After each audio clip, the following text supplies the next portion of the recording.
안녕하십니까. 오늘은 2021년 7월 13일 화요일입니다. 오늘은 음주운전 중에서 자전거를 음주운전했을 때와 전동 킥보드를 음주운전했을 때에 받는 법적 불이익이 어떤 것인가에 대해서 살펴보도록 하겠습니다.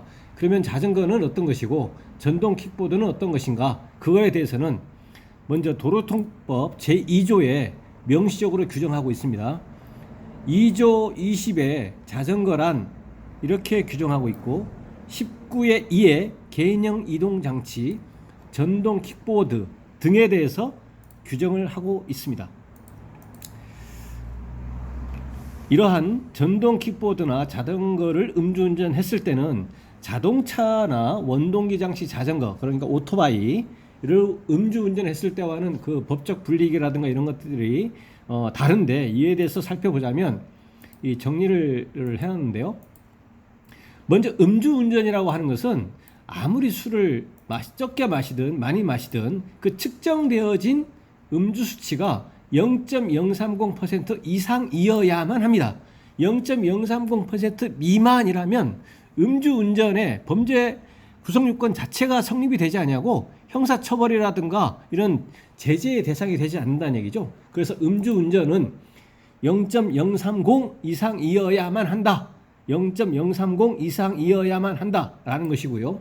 자전거와 전동 킥보드를 나누어서 살펴보면 결론적으로 자전거는 0.030 이상에서 음주운전을 했다고 하더라도 형사처벌은 안 받습니다. 형사처벌은 안 받습니다.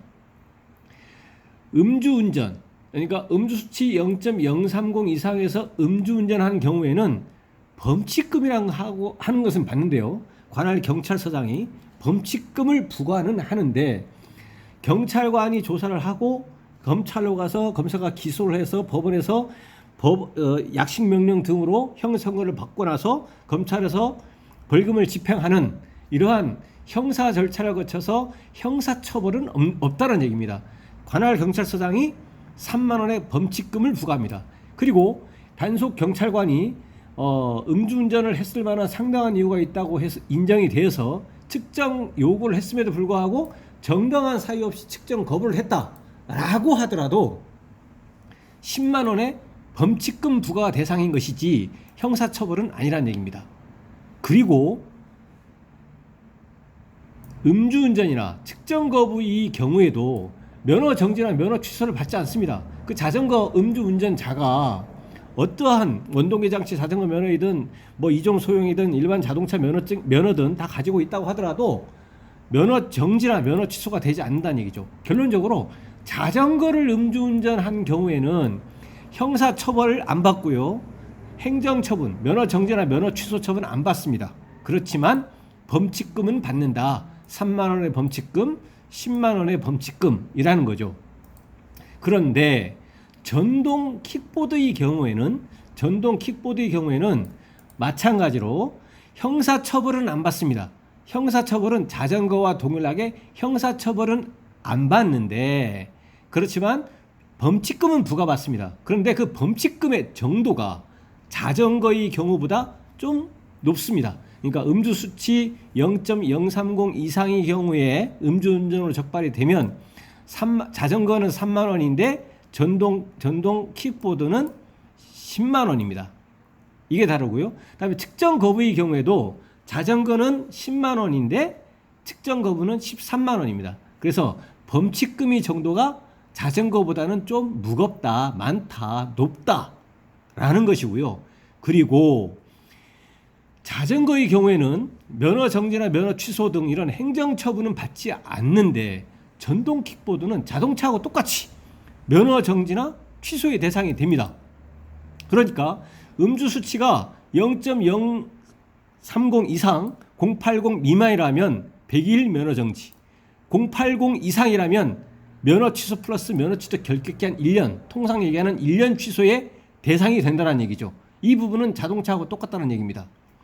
그래서 이제 전동 킥보드는 정리하자면 자전거와 동일하게 형사처벌은 안 받는다. 범칙금만 받는다. 그런데 범칙금이 자전거보다 조금 더 많다. 그렇지만 자전거와 달리, 그리고 자동차와 똑같이 똑같게 면허 정지나 면허 취소의 대상이 된다. 이때 면허 정지나 면허 취소의 대상이 된다는 것은 이 전동 킥보드의 운행자가 운전면허를 몇 개 보유하고 있는지와 전혀 관계없이 하나이든 두 개든 세 개든 동시에 다 취소가 되어버립니다. 그래서 자전거 음주운전과 전동 킥보드의 음주운전은 원동기 장치 자전거 통상 얘기하는 오토바이나 자동차하고는 좀 다르기 때문에 이렇게 정리를 해봤습니다. 그래서 이 자전거 음주운전하고 전동 킥보드 음주운전을 했을 때의 법적 불이익에 대해서 살펴봤는데요. 오늘 방송이 이제 도움이 되셨거나 공감이 되셨다면 구독, 좋아요 부탁드리고요.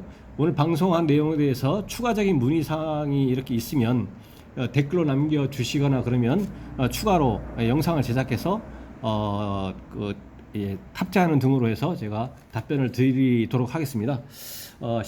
영상을 시청해 주셔서 고맙고요. 오늘 좋은 하루 되시기 바랍니다. 감사합니다.